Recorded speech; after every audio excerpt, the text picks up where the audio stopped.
Alright guys, Precious Scars, son of a gun, Bungie. You made this a pretty damn good exotic. This is pretty crazy. It is pretty awesome. And this is an exotic that allows all players to have an incredible survivability rate, especially if you pair this with Banner of War. Now, one thing to mention is that we will go over the build, but I'm not going to probably go into the build as detailed when it comes to the Banner of War aspect of it. The reason why I say that is annotation here on screen. I covered a lot of what we are talking about. This is kind of a rinse and repeat and a switch of it in exotic. I apologize if people feel like I'm double dipping. That wasn't the purpose, because it is kind of a different setup and there is still a lot to talk about when it comes to the goal here with this build, the survivability aspect, and kind of who this build is best for. Now, with that being said, let's talk about who this build is best for.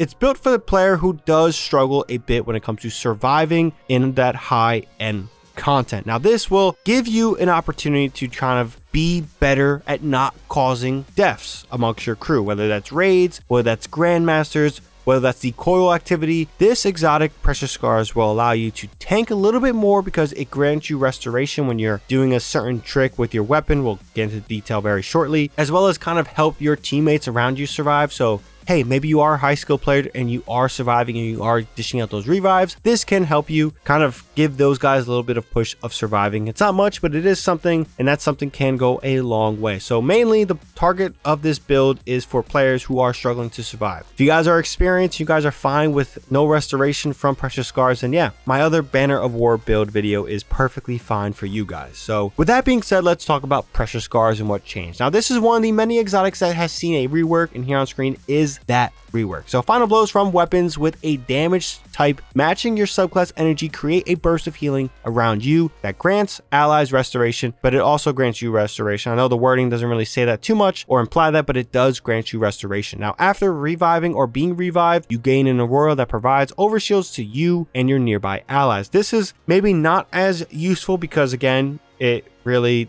does depend on the activity you're playing. If you're doing coils, you do have to revive sometimes, but again, you don't want your players and your teammates dying all the time because that pretty much limits your ability to continue forward in the coil and get those juicy rewards. And raids and other stuff, that too has some caps when it comes to raids of revive tokens. And dungeons, you can revive as much as you want, so you should be fine there. But that change itself has made this exotic very tanky. Now, one of the other things we are using with this build is, since we're doing Strand, we're using Quicksilver Storm. Now, if you guys have another Strand weapon you prefer, be my guest. The reason why we're using Quicksilver Storm is simply the fact that this is the best exotic, or at least the best primary exotic in the game. You cannot change my mind on that because the grenade launcher part of it is incredible. It does a lot of damage, and then it is an auto rifle that got a buff recently, or at least the other season, with a 25% increase in damage. And on top of that, exotic primaries have a 40% increased damage as well, specifically to miners, I believe. But yeah, like, it just hits on every single note. And it is Strand if you have the catalyst, so it will tap into some of those unraveling rounds. It's just a phenomenal exotic that has just been a game changer since it was introduced in Plunder, and a game changer since it was fully unlocked in Lightfall. This exotic is what you want for this build, and as you're seeing in the footage, it's damn awesome. But one of the more important aspects of this build is Banner of War, and we'll get into that with the build.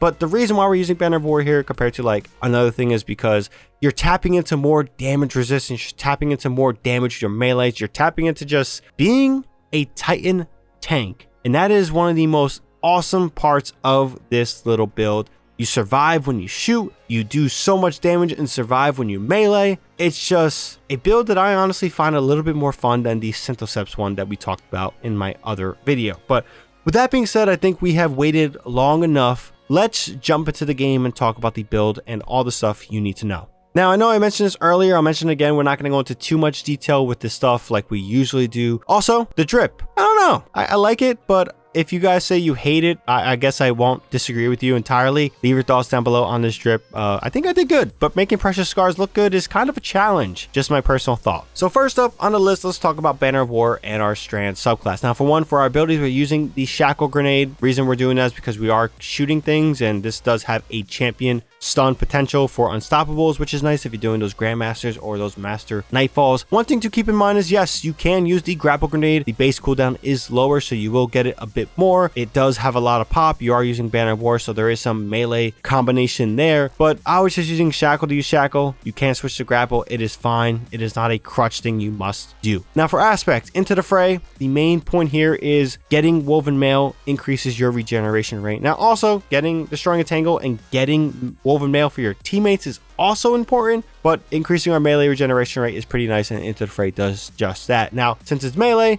we're using Banner of War. Banner of War is one of the best aspects they've ever added. It is awesome. It is incredible. It is deadly. Yeah, you want this. So basically, when you finish target, or you kill him with a sword or melee attack, you get Banner of War. This stacks up to 4. Now, they did nerf this, so it does take a bit more time to get up those stacks, but when you do have it, you will be unleashing a pulse that periodically does healing and increase your melee and sword damage. And obviously, the more stacks you have, the faster this charge goes. Now for our fragments, this is somewhat important and very similar to what we have in our other Banner of War video. Thread of Regeneration to regen our grenade energy. We have Thread of Fury to increase our melee energy when we destroy tangles, or at least damage targets with our tangles. Thread of Warding to give us Woven Mail when we pick up an Orb of Power. And then Thread of Continuity to increase the duration of our Suspend, Unravel, and Sever effects. There's your fragments.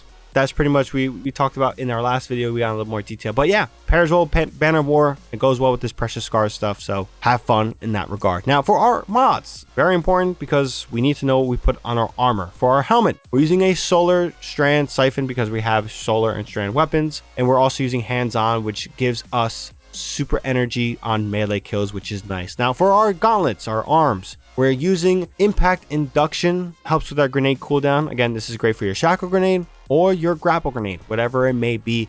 And then we're using Heavy Handed. Your powered melee final blows create Orbs of Power, which is nice for Orbs of Power, regeneration rate, armor charge, strand surges, stuff like that you'll be seeing. Now for our chest armor, I'll say this in every single video, we need more mods for the chest armor because it's really bare bone. But besides that, we're using 2 solar reserves because, yeah, just increase the ammo capacity of our reserves, and then we're using a resistance mod in that case. Nothing special there. For our legs, we're using 2 invigorations and a strand weapon surge. Invigorations reduces melee cooldown each time you pick up an Orb of Power. This is a bit overkill. If you guys want innervation, be my guest, whatever your playstyle fits. And then for our mark, we have Explosive Finisher to help with our grenade regeneration rate, Power of Attraction to just get some of those orbs, and then Time Dilation to extend our decaying charge. Yeah, this is nice, this is fun, but that's pretty much the build itself. It's also important to mention the seasonal artifact. 2 mods that you really should have is Unraveling Orbs and Horde Shuttle. Unraveling Orbs gives you unraveling rounds when you get an Orb of Power for your strand weapons. This is lovely.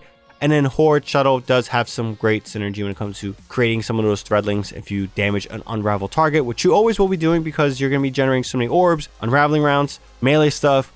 Yeah, a lot of stuff there. Siphon mod, pretty important, I guess you could say. And then we're also using Torch to kind of have some synergy with Solar and Strand. Nothing too crazy there, but overall, yeah, that's pretty much everything you need to kind of rock out this build in game. And let's jump out and give you guys my closing thoughts. Again, like I said before, this build is for those players that struggle to survive a bit, or maybe just don't want to worry about surviving. They want to tank, they want to kill things, they want to survive, whatever it may be, and give themselves restoration and healing while using Strand. It's a fun build for all sorts of players, but it specifically helps those players who do have those type of issues. Altogether, I hope you guys find this build video informative, and I hope the gameplay kind of gives you guys a good insight of the capabilities of this build. Yes, it is in Coil, and I do think Coil is a good testing ground for some of these builds because the power differential increases, as well as the difficulty of the content is there. And those dudes in Coil can hit like a damn truck. But any thoughts you guys have on this build, feel free to leave them down below, whether it's questions, whether it's comments. Maybe you guys love it, maybe you guys hate it.